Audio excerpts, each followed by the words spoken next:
Let's go. It's for my town, bruh.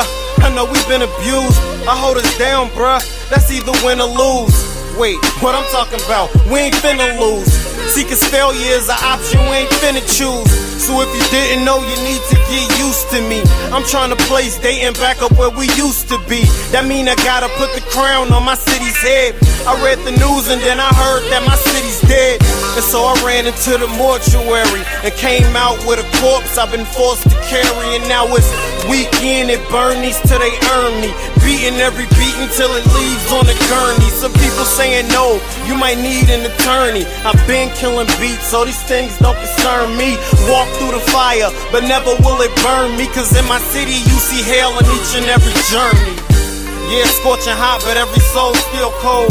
The pressure's on me like a last second field goal. Don't worry when I take it, just know that I'ma make it. You think it's getting scary, call me Thrill Vinatieri. Whole city sleep, everybody on a sedative. I'm just trying to repeat it, they just call me repetitive. I give you the picture, you won't develop it. And so to me, I guess you're happy with the negatives.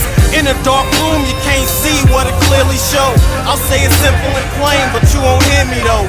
That's why I'll never let a lame get near me though. That's why my circle of friends the size of a Cheerio.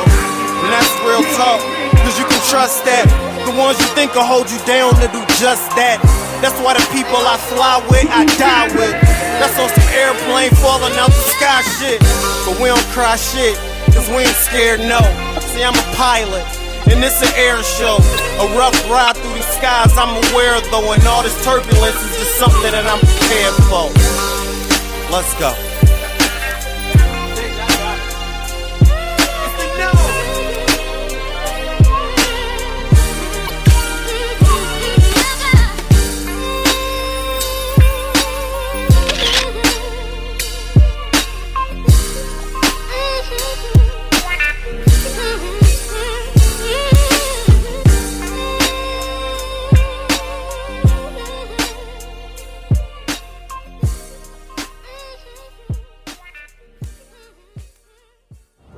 Payout that I had, I went to the Caribbean. Got real money on debt, and I did it 2 months for. What part? Almost every island. Okay, I got a buddy and I met him in Cayman Islands. Okay, Cayman I haven't been. I didn't go to Cayman and I didn't go to Bahamas, but I went to like all the islands, like Martinique, Guadeloupe, St. Lucia. Very beautiful St. Vincent and the Grenadines. They got a lot of small islands there.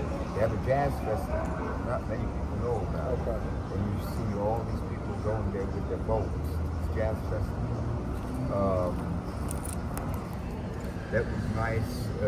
My grandmother, sort of from Barbados. Grandfather from Long Island, New York. So. Yeah, and since then, man, I've been doing the same thing, man. I've been traveling, free floating, waiting for my pension. I've been waiting for like almost 3 years now. Wow. Been waiting for the money from my other things for about a year now. Pretty much used up my savings. But yeah, I've traveled a lot, you know, and that's basically what I'm sort of floating.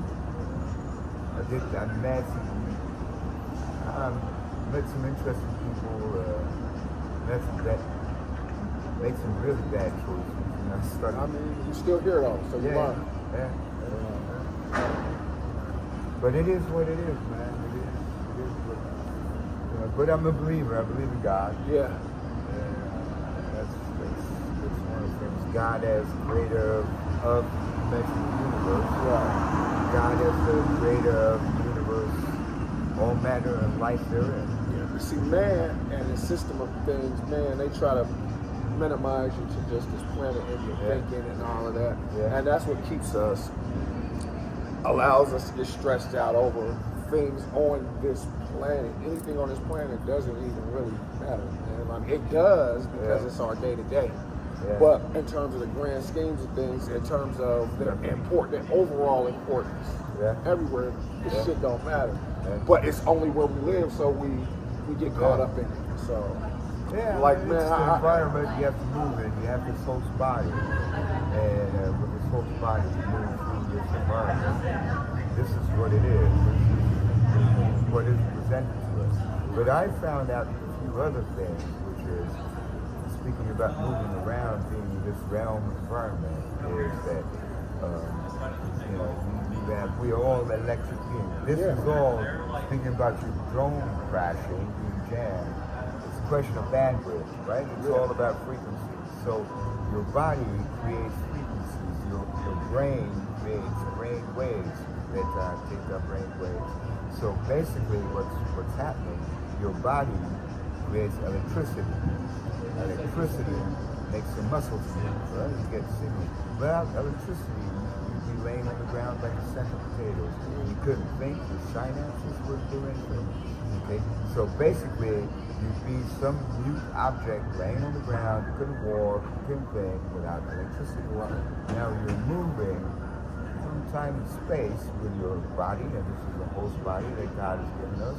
You're moving through time and space, okay, producing certain brain waves. So whenever you walk down the street, you look at people, you produce brain waves. You react to that. Yeah. Okay? Focus, concentrate. So all of this is about frequency. The planet itself has an electromagnetic spectrum. It also has planetary harmonics. These are several different band widths. This is probably what, 2.4 to 5 gigahertz or whatever it is. So there is a bandwidth here, okay, and you move through that. Now, in the Bible, that's where the Bible comes in. God who created all of this. It says there will be a divide at the end of the day, the good, bad, and the ugly. Okay. So how does God do that? What are the logistics to God separating the good, bad, and the ugly? And logistics happen here as we speak. There's a book, it's called the Book of Enoch. Familiar, I haven't read it yet. I'm familiar with it though. And that sort of mentions that, and there's some things that like all your daily deeds are recorded somewhere in a sort of manifest. Okay, so when the day comes, God knows who is who. Okay, who's on the left side, who's on the right side. Okay, who will join me in the future in eternal life. In a different sphere, in the future, possibly on a different planet. Okay? So when you say, okay, this is sort of the planet that what it is, yeah, but this is just like sort of the first stage. This is like a big incubator. You know, it's like we're here basically like in a terrarium where you know, you put animals in a sort of aquarium sort of thing. Let it grow, let it incubate. But your consciousness will survive for the duration of eternal life. However long that may be, because eternal is eternal. I would assume living eternally at one point, probably get the feeling, okay, I don't want to do this any longer because, you know. So, what does God do? God gives people, and this is one possibility, one might live eternally, but if one dies, one might actually have amnesia. So that means if you live eternally with selective amnesia, that would mean that you could live eternally without getting tired of living. Okay? Because if you live eternally, at one point you might say, okay, I'm just getting tired of this because it's just dragging on for too long. And the thing is, it could also be a curse if you have the feeling, wow, I can't die. And according to what your situation is, okay. You might want to die or you might want to keep living. Right, yeah. So, I'm convinced I live forever. I might not have the consciousness forever, the same consciousness, but matter can neither be created nor destroyed. It can change its shape. Yeah. You know what I mean? Yeah. So if you believe that, then you're here forever. You might not have, again, the same level of consciousness, but you're here. You might not remember yesterday. You might not, tomorrow might not matter. But here.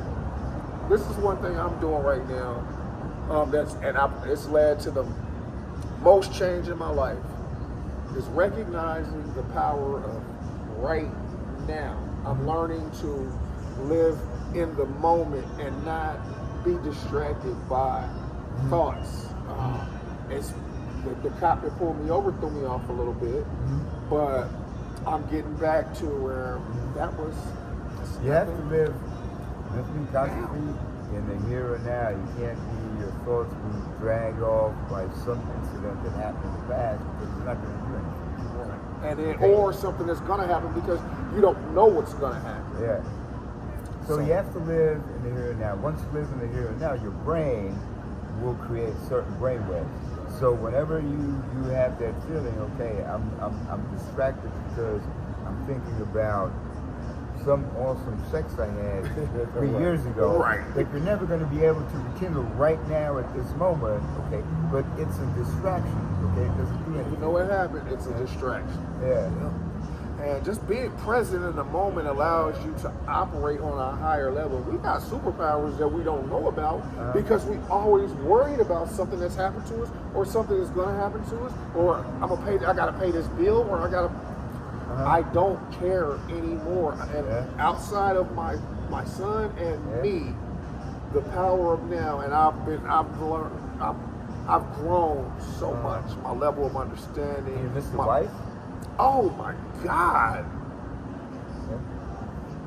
I was just crying about her not too long ago, a couple weeks ago, man. But it's just not what she wants. It's not what she wants. She don't want me sad. She wants me operating at my highest self so that my son can operate at his highest self and he can become his best possible self. So see, I have a former buddy. His wife died of cancer 2015, also around the same time. And he has 2 sons. One of them is, what I know, autistic. But he went through something similar. He got remarried again eventually. I'm not remarrying, but and it's I know that's selfish or what have you, but it's what she's done for me. Even though she probably wants me to, she can't say it exactly, but all she can do is just help influence my steps and my thoughts. You know what I mean? And I'm against it because I just really want to be fully present in the universe. But she's alive. She's alive somewhere in a different dimension. Yeah. You cannot see her. I can't hear her. I just feel her. I can't hear her or see her. I feel her. She's still there. Yeah. She's living a life somewhere else. Yes. You know? Yes. So that's the thing. It's like nobody. Well, some guy would assume she was a good person. If she was a good person, she probably attained eternal life. At least her consciousness. If anybody so deserves eternal life, she does. In a situation where she's self-aware, somewhere in some different dimensional realm, and but she's gonna be okay, man. She's gonna be okay. But you know what? Looking at you sitting here, I sort of know that you felt true love for her. You should. I don't know, probably other people have told you, but I know, but whenever you're ready, you'll probably, because you're a good person, and whenever you're ready, you'll probably find someone new. Yeah. And that day will come. I'm not even concerned, like I said. No, right now you're not there at that, but that day might come. I'm taking it a step at a time, man, and just really, I've never been able to just enjoy life, man, and I'm learning. I'm not worried about things I can't control.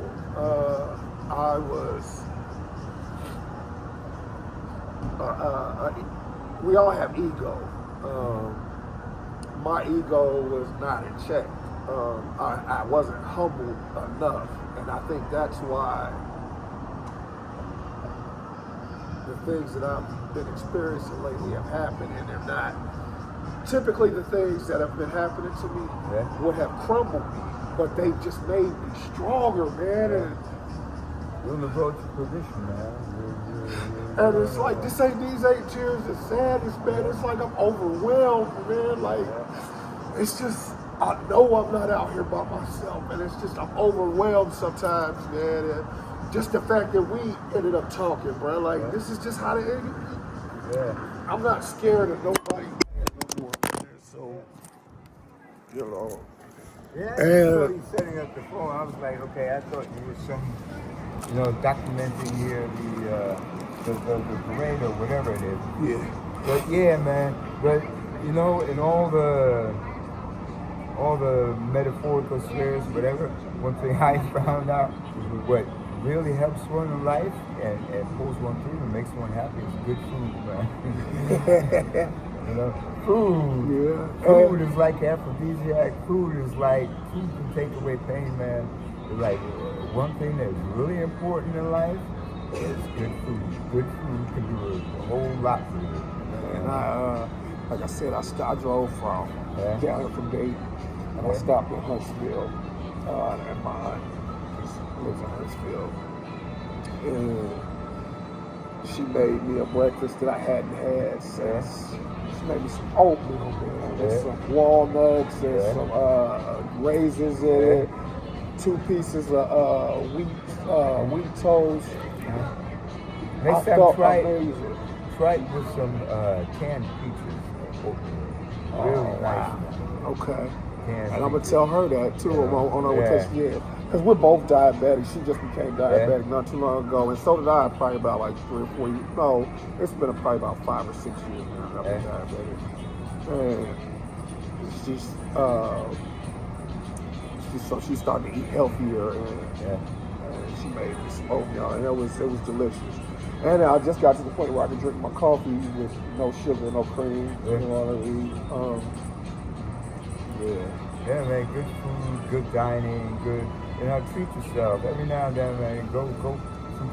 Go if you need. Go to an upscale restaurant, man. If needs be, spend $100 or $200 for a meal. Okay. And treat yourself. And you will see that will do a whole lot also for your body. Do a lot for your body. There's a saying, I forgot by whom, but it says if you eat something that you've never eaten before, it will extend your life by 1 year. Wow. Yeah. So go out there and experiment with food. All right, man. Well, it's been a pleasure sitting here chopping it with you, man. I'm about to go and get ready to get back on get over to the airport. Did you record this? I've been recording. I don't know how I recorded. Let me see how it turned out. A rough ride through the skies, I'm aware though, and all this turbulence is just something that I'm prepared for. Let's go.